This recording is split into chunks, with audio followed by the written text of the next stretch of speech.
Hello అండి, welcome to my channel. ఈరోజు ఈ వీడియోలో ట్రెండింగ్లో ఉన్న కలంకారీ క్రేప్ ఫ్యాబ్రిక్ తోటి హాఫ్ అండ్ హాఫ్ శారీ ఎలా డిజైన్ చేసుకోవాలో చూపిస్తానండి. ముందుగా పళ్ళు పాటు కోసం రెడ్ కలర్ క్లాత్ అయితే తీసుకున్నాను.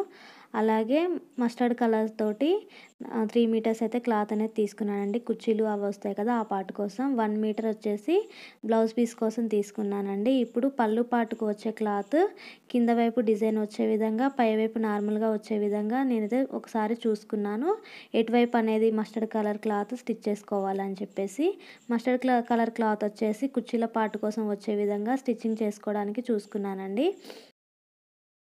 స్టిచ్చింగ్ అయితే వేసుకున్నాను. ఇప్పుడు కట్ వర్క్ లేస్ తీసుకున్నానండి డిజైన్ చేసుకోవడం కోసం. 2 క్లాతులను కూడా జాయిన్ చేసుకున్నాం కదా, మిడిల్లో అక్కడ ఒక లేస్ అయితే వేసుకుంటున్నానండి, చూడడానికి లుక్ బాగుండడం కోసం. మనం జాయింట్ ఎంతవరకు అయితే వేసుకున్నామో అంతవరకు ఈ లేస్ను కూడా వేసుకోవాలి. డబల్ స్టిచ్ వేసుకోవాలండి. ఒకవైపు ఒక స్టిచ్చింగ్, అలాగే రెండో వైపు ఒక స్టిచ్చింగ్ అనేది వేసుకోవాలి. ఇలా 2 స్టిచ్చింగ్స్ వేసుకోవడం వల్ల ఎక్కడ ముడతలు అనేది రాకుండా ఉంటుంది. పై వైపున మాత్రమే ఫోల్డింగ్ అనేది చేశానండి. కింద వైపున మనం వేసుకునే లేస్ అనేది పూర్తిగా వస్తుంది కదా, పై వైపు మాత్రం ఆ లేస్ అనేది రాదు కాబట్టి పై వైపున ఫోల్డ్ చేసి స్టిచ్చింగ్ వేసుకున్నాను లేస్ కోసం. ఇప్పుడు మనం కట్ చెంగు అనేది చూసుకున్నాం కదా, ఎక్కడ వైపు కుర్చీల్లోకి వెళ్తుందని చెప్పేసి అక్కడ నుంచి కొంచెం క్లాత్ వదిలిపెట్టుకున్న తర్వాత లేస్ అయితే వేసుకుంటున్నాను. ఈ లేస్ కూడా కట్ వర్క్ డిజైన్ అనేది కనిపించడం కోసం అని చెప్పేసి సగమే లోపలికి ఉండే విధంగా కట్ వర్క్ అనేది పై వైపు రౌండ్స్ ఉండే విధంగా స్టిచ్చింగ్ అయితే వేసుకుంటున్నాను.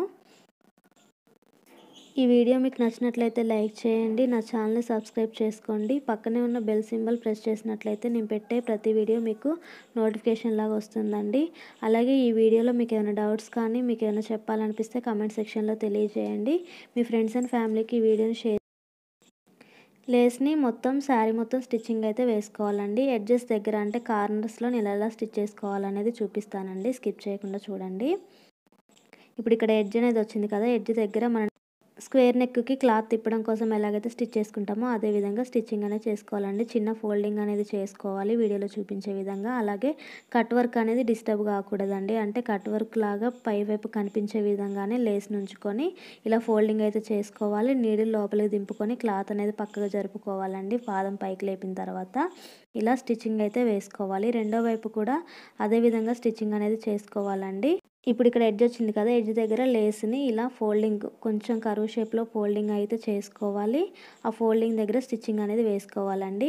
నీడిలు లోపలికి ఉంచి స్టిచ్చింగ్ వేసుకొని పక్కకి క్లాత్ అనేది జరుపుకొని స్టిచ్చింగ్ అయితే వేసుకోవాలి. ఇక్కడ కొంచెం ఉబ్బెత్తుగా వచ్చింది కదా, ఆ ఉబ్బెత్తుని ఎలా సెట్ చేసుకోవాలనేది రెండోసారి స్టిచ్ చేసుకుంటాం కదా పై వైపు నుంచి, ఆ స్టిచ్చింగ్ వేసుకునేటప్పుడు అదైతే నేను చూపిస్తాను. అలాగే క్లాత్ కూడా కొంచెం అయితే ఎక్స్ట్రా వచ్చింది కదా, మనకి ఇందాక ఫోల్డ్ చేసి స్టిచ్ చేసుకున్నాము, ఆ ఫోల్డింగ్ కూడా ఎలా స్టిచ్చింగ్ చేసుకోవాలనేది చూపిస్తానండి.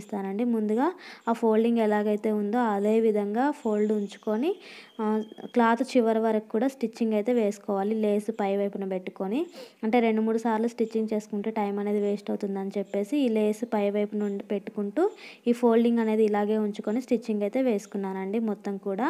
ఇప్పుడు రెండో స్టిచ్చింగ్ అయితే వేసుకోవాలండి. ఈ ఫోల్డింగ్ అయితే అలాగే ఉంటుంది, తర్వాత ఎలా స్టిచ్ చేసుకోవాలో చూపిస్తాను. ఇప్పుడు పళ్ళు పాటలో స్టార్టింగ్ మనం లేస్ జాయిన్ చేసుకున్నాం కదా, అక్కడ నుంచి స్టిచ్చింగ్ అయితే వేసుకుంటున్నాను. చూడండి ఎలా వేసుకుంటున్నానో. ఇలా స్టిచ్ వేసుకున్న తర్వాత క్లాత్ని అనేది జరుపుకుంటూ రెండో స్టిచ్ కూడా పై వైపు నుంచి వేసుకున్నానండి. ఎడ్జ్ దగ్గర ఉబ్బెత్తుగా లేచింది కదా, ఆ లేచినంత వరకు డబల్ స్టిచ్ పై వైపు పోనిచ్చి అలాగే ఆ ఉబ్బెత్తు అనేది లేకుండా పై వైపు నుంచి స్టిచ్చింగ్ అయితే వేసుకుంటున్నాను. ఇప్పుడు ఈ క్లాత్ దగ్గర ఎలా జాయిన్ చేసుకోవాలి, దీన్ని ఫోల్డింగ్ చేసుకొని ఎలా స్టిచ్ వేసుకోవాలో చూపిస్తానండి. మనం క్లాత్ అనేది లోపల వైపుకే ఉంటుందండి, నార్మల్గా ఫోల్డ్ చేసుకొని స్టిచ్చింగ్ వేసుకోవడమే. రెండో వైపు స్టిచ్చింగ్తో పాటు అది కలుపుకొని స్టిచ్చింగ్ వేసుకోవాలి. ఎక్స్ట్రా ఏమి మనం పదే పదే స్టిచ్చింగ్స్ అనేది వేయకోకుండా ఇలా ఫోల్డింగ్ స్టిచ్ వేసుకున్న తర్వాత శారీకి లాస్ట్ ఫోల్డింగ్ దగ్గర కూడా అదే విధంగా ఫోల్డ్ చేసుకొని చివరి వరకు స్టిచ్చింగ్ అయితే వేసుకోవాలి. ఆ క్లాత్ మళ్ళీ వేలాడుతూ కనిపిస్తే బాగోదు కదా కుర్చీల దగ్గర అని చెప్పేసి అది కూడా అదే విధంగా ఫోల్డ్ చేసుకొని స్టిచ్చింగ్ వేసుకున్నాను. అలాగే డబల్ స్టిచ్చింగ్ కూడా వేసుకుంటున్నానండి కింద వైపు నుంచి. శారీ మొత్తం ఇలా డిజైన్ చేసుకున్న తర్వాత ఎలా ఉందనేది చూడండి.